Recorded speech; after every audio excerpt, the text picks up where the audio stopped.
Business editor Richard Southern joins us. And Richard, we hear the term cryptocurrency tossed around a lot, but this might go down as the day it truly went mainstream.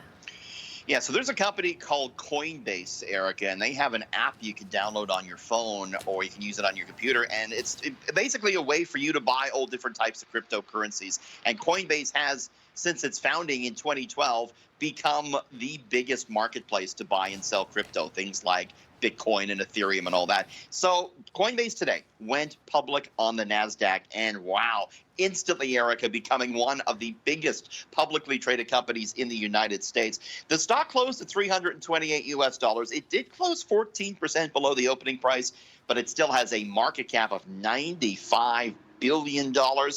This is a company that has 56 million global users, and it's seen as, a way for investors to basically own all the cryptocurrencies, right? They trade all of them, and the better that they all do, the better Coinbase does. So instead of going around and picking and choosing cryptocurrencies, this is a different way to sort of play the market with Coinbase, Erica. So, becoming more mainstream. We saw some of the ATMs around Toronto that dole out Bitcoin, and now here they are, the big companies on the market as well. Interesting. All right, Air Canada reached an agreement with the federal government earlier this week, and that aid package could set the baseline for Canada's other airlines, Richard. Yeah, we were talking big time about this yesterday, right, with Air Canada reaching that $5 billion repayable loan deal with Ottawa.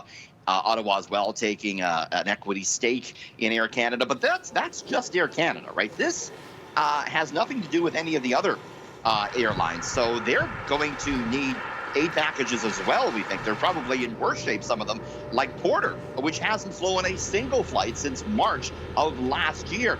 They all have to get their own deal done with the feds, and it could be coming, according to airline expert Robert Kokonis.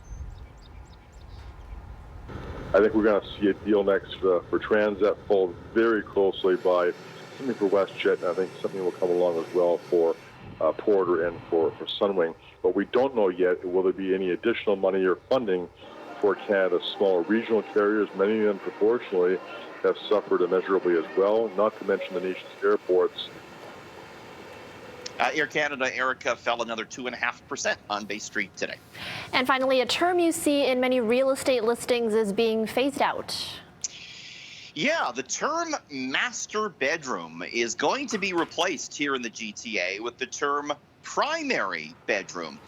We heard today from the Toronto Regional Real Estate Board, and it said, Eric, it's going to make this change in the next couple of months. The word master is often seen as a reference to racism or sexism and slavery.